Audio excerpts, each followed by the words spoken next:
সে এক সময় ছিল গোড়ার দিকে। তখন তো সেজবাবু ছোট মামাকে সন্দেহ করতো, ভাবতো ছোট মামার নাকি সবকিছুই ভরম। তখন কত রকম পরীক্ষা নিরীক্ষা, এমনকি আমাকে দিয়ে চুপি চুপি ছোট মামার উপর নজরদারিও করাতো। আর তুমি তাদের মজে গিয়ে তালে তাল ঠুকতে। তো কি করবো, যার খাই পড়ি তার কথা শুনবো না? বিবেক ধ্বংসাতো না। আমরা না হয় বাইরের জন্য আমাদের বিভ্রান্তি ঘটতেই পারত। সেজবাবু তিনি যেই হন না কেন, জমিদারি খেয়াল বলো বা মেজাজ বলো, সেসব নিয়েই তিনি। তাছাড়া তার রোজকার হালচাল, জীবনযাত্রা সবই হালের কলকাতার বাবু মশাইদের রকম ছাড়া নয়। তার মতো খেয়ালি মানুষের আট বসতে কিছুটা সময় লাগবেই। কিন্তু তুমি তুমি কেমন ধারা মানুষে বাবু? হ্যাঁ, কেমন ধারা মানুষ তুমি? আরে বাপু, আপনি তো খুব বড় বড় কথা বলছেন। হ্যাঁ না না, বলুন, পুরোটাই বলুন, আমি সবটাই শুনবো। বলুন বলুন। হ্যাঁ বলবো, বলছি। এই তোমাদের মতো কিছু আপন জনের জন্য ঠাকুরকে চিনতে আমাদের দেরি হয়ে গেছে। তা না হলে তার আবির্ভাবের কালেই আমাদের বোঝা উচিত ছিল স্বয়ং ভগবান ধরাধামে অবতীর্ণ। শুনুন গোসাই ঠাকুর, ওই ভগবানের ফিরিস্তি আপনি আগেই বুঝে থাকুন কিংবা পরেই বুঝে থাকুন, একটা কথা মনে রাখবেন, সেই ভগবান কিন্তু আমার ছোট মামা। অত সহজ নয়, ও কিন্তু এবেলা ভগবানের ভাগ্নে।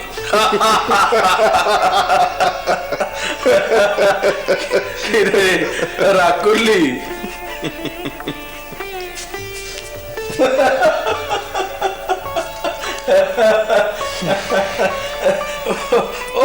আপনি একেবারে লেজে পা দিয়ে ফেলেছেন। আসলে কি জানেন গোসাই ঠাকুর,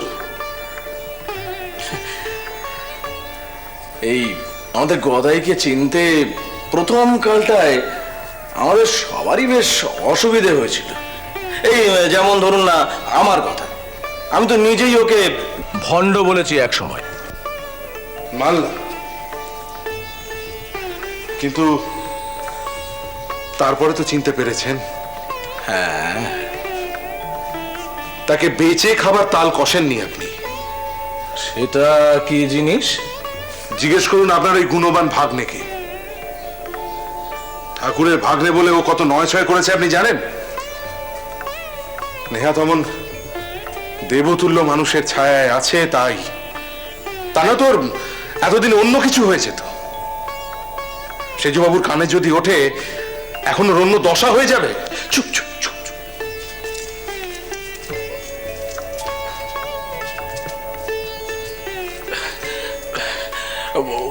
ওসব বলবেন না, ওসব বলবেন না। দেখুন, দেয়ালেরও কান আছে। আর তাছাড়া এই যে হাতের 5টা আঙুল কি সমান হয়? আপনি বলুন।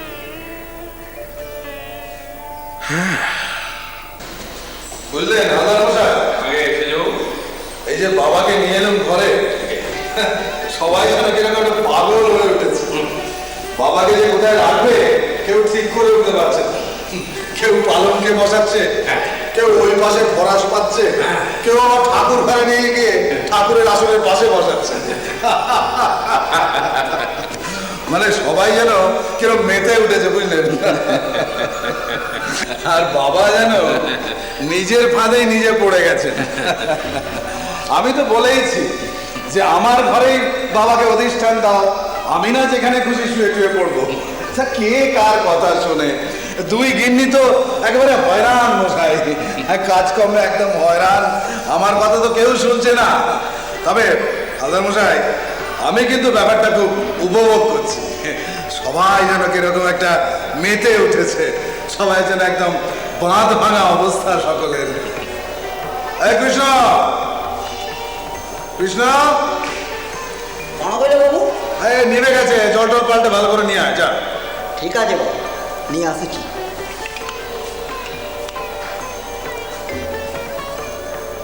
এ কি হালদার মশাই, এরকম চুপ করে গেলেন কেন?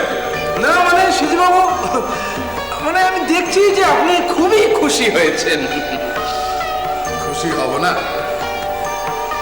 আমার কত বড় ভাগ্য বলুন তো,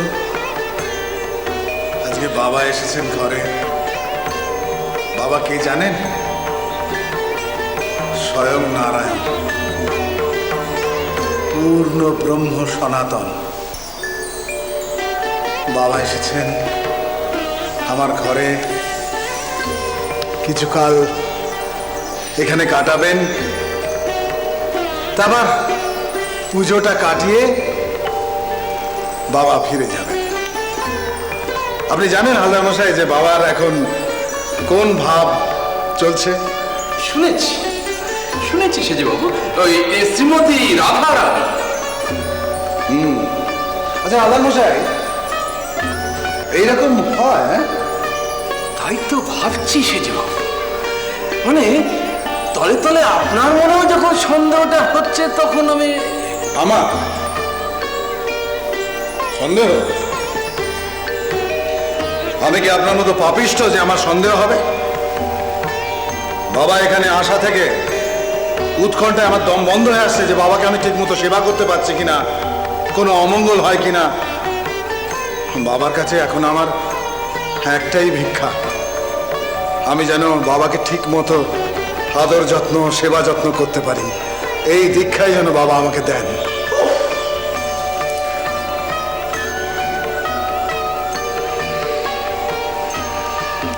কি হলো হালদার মশাই, আমি চুপ করে গেলেন কেন?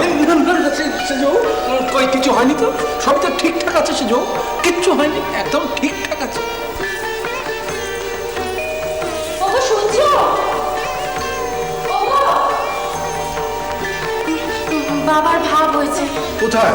ওই তো দালানে, কেমন যেন সমাধি দশা মতন। বড়দিদির সঙ্গে ধর্মকথা কইছিলেন, ওই বৃন্দাবন লীলা বলতে বলতে না কেমন ধ্যানস্থ হয়ে গেলেন। তো পড়ে টড়ে যাননি তো? ওই তো। কি যে বলি, রাজার বাড়িতে এসে ভোগ বাসনার বাইরে জীব খুঁজি। আমার কোনো বুদ্ধি শুদ্ধি আর হবে না গো, কোনো বুদ্ধি শুদ্ধি আর হবে না। আমার থাক, আমার ঠাই আমি নিজে করে নিচ্ছি গো, আমারটা।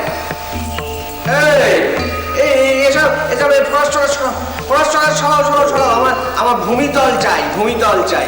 সরো সরো সরো, এসব সরো সরো, ওইসব ছোঁয়া লাগলে আমার রাধারানীর খুব কষ্ট হবে গো। হ্যাঁ হ্যাঁ